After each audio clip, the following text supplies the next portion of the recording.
बिस्मिल्लाहिर्रहमानिर्रहीम नहमदुहु व नुसल्ली अला रसूलिहिल करीम अम्मा बाद। अस्सलामु अलैकुम। आप देख रहे हैं दादा इस्लामिक चैनल और मैं हूं अज़ीज़ुल हसन।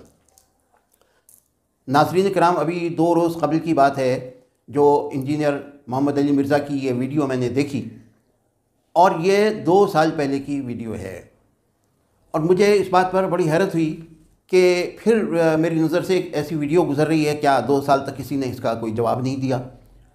तो ये क्या है, ये मैं आपको बता दूं कि ये मौलाना तारिक जमील साहब ने रायवंड में आलमी उलमा का सालाना जोड़ होता है, उससे ख़िताब किया था।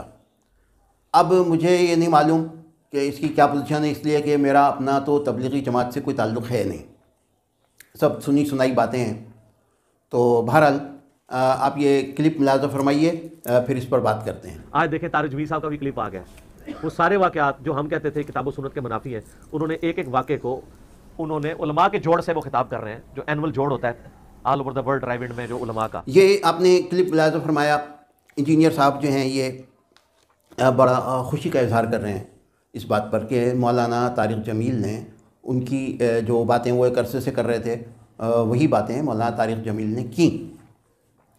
तो मैं तो नहीं समझता कि इसमें कोई खुश होने की बात है बहुत ज़्यादा।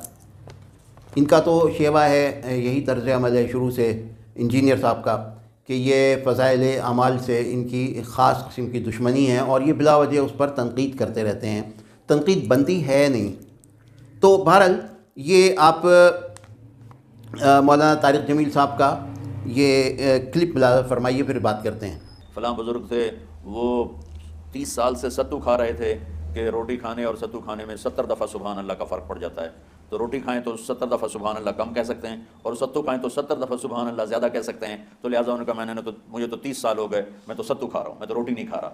ये दीन नहीं है, यानी ये वो दीन नहीं जो हम इंसानियत को पेश कर सकते। ये आपने क्लिप मुलाज़ा फरमा लिया।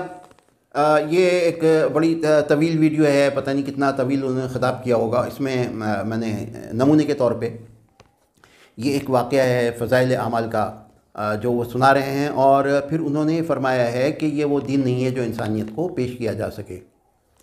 तो मौलाना तारिक जमील साहब का जहाँ तक ताल्लुक़ है, वो बहुत एक मशहूर और मकबूल आलिम दीन है। उनके बयानात को क़बूल आम की सनद हासिल है, और सब लोग जानते हैं उनके बारे में कि वो निहायत दर्जे के नरम खू आदमी हैं, और जहाँ तक उनके बस में होता है वो जोड़ की बात करते हैं। इंजीनियर साहब की तरह तोड़ की बात नहीं करते, जोड़ की बात करते हैं। तो इतने अरसे से ये साहब जो हैं, इन्होंने एक वाविला मचा रखा है, तो उस पर तारिक जमील साहब ने कह दिया होगा ऐसा। लेकिन मुझे इस वक्त इस पर एक शेर याद आता है, तो वो मैं आपकी नज़र करता हूँ। शायर कहता है कि हुस्न को हुस्न बनाने में मेरा हाथ भी है, आप मुझको नज़रअंदाज नहीं कर सकते। तो तारिक जमील साहब को जो इस वक्त शोहरत और मकबूलियत हासिल है, उसमें तबलीगी जमात का एक बहुत बड़ा हाथ है। मुझसे भी इनका जो तारुफ़ हुआ था वो तबलीगी जमात के लोग ही थे जिन्होंने इनका नाम लेके और तारीफ़ करके इनकी इस तरफ तवज्जो दिलाई थी, तो मैं इनसे वाकिफ़ हुआ था। अब सवाल ये है कि ये बात कि ये वो दीन नहीं है जो इंसानियत को पेश किया जा सके, ये बात दुरुस्त है। लेकिन फ़ज़ाइल अमाल जो किताब है, ये गैर मुस्लिमों के लिए है नहीं, ये तो मुसलमानों को जो दूर भागे हुए हैं उनको करीब लाने के लिए है, और उनको राग़िब करने के लिए है कि वो दीन की तरफ आएँ और उनके अंदर एक ज़ौक़ व शौक़ पैदा हो। इस किस्म के इसमें वाक़यात दर्ज किए गए हैं। फिर बात यह है कि ये जो दलीलें हैं इंजीनियर साहब की, और जिनसे मुतासिर होकर मौलाना तारिक जमील साहब ने भी बात की, तो ये दलीलें काबिल कबूल होती अगर ये 90 बरस कबल पेश की जाती।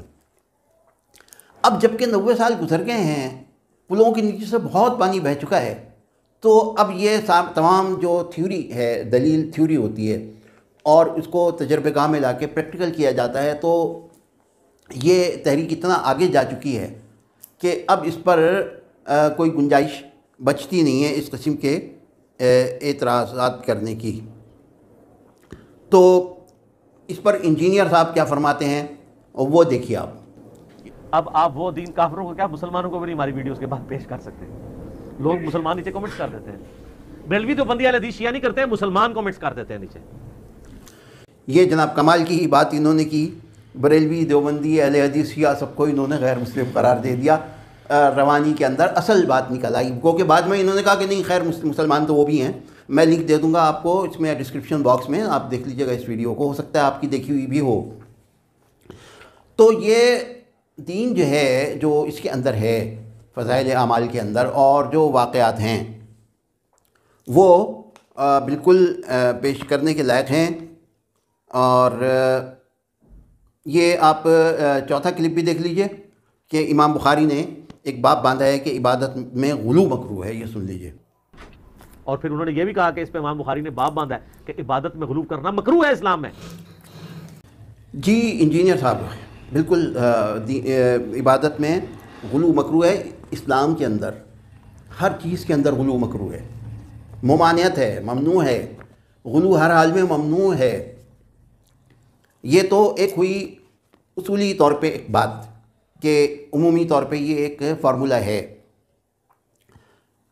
لیکن اگر میں اسی آپ کے صحیح ستہ کے اندر سے میں کوئی ایسی چیز نکال کے دکھا دوں آپ کو جس کے اندر غلو انتہا درجے کو پہنچا ہوا ہے, تو کیا آپ اسے بھی اس کے اندر صحیح ستہ سے نکالنے کی فرمائش کریں گے؟ یہ مطالبہ آپ کریں گے کہ اس کو بھی نکال دیا جائے؟ تو یہ ایک میں سوال چھوڑ رہا ہوں کہ فضائل اعمال سے پر جو آپ کے اعتراضات ہیں اور امام بخاری کو آپ لے آئے درمیان میں, تو پھر یہ نہ کہیے گا پھر اس حدیث کو کہ پھر ضعیف ہے. آپ لوگ یہ بہت کرتے ہیں کہ یہ تو ضعیف ہے.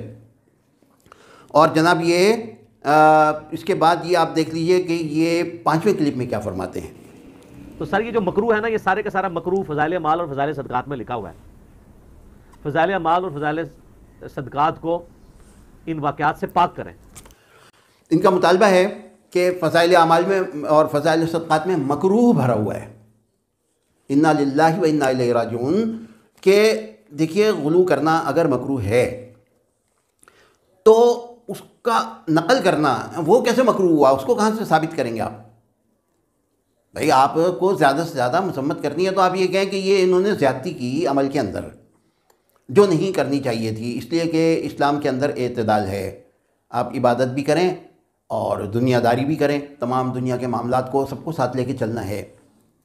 مگر یہ مطالبہ کرنا کہ یہ مکروہ ہے جو لکھا ہوا ہے, یہ وہ تو مکروہ نہیں ہے بھائی, وہ تو بالکل صحیح لکھا ہوا ہے. ایسا ہوا تھا, ایک واقعہ تھا, اسے نقل کیا گیا. اور یہ جو آپ نکالنے کی بات کر رہے ہیں کہ اسے پاک کریں, تو جناب پھر بہت کچھ ہوگا اس سے آگے, بہت کچھ ہے کتابوں میں, بہت کچھ لکھا ہوا ہے. خالی یہ یہاں تک بات نہیں ہے فضائل اعمال تک.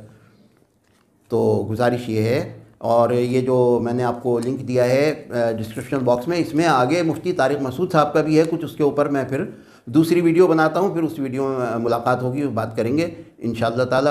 وآخر دعوانا ان الحمدللہ رب العالمین.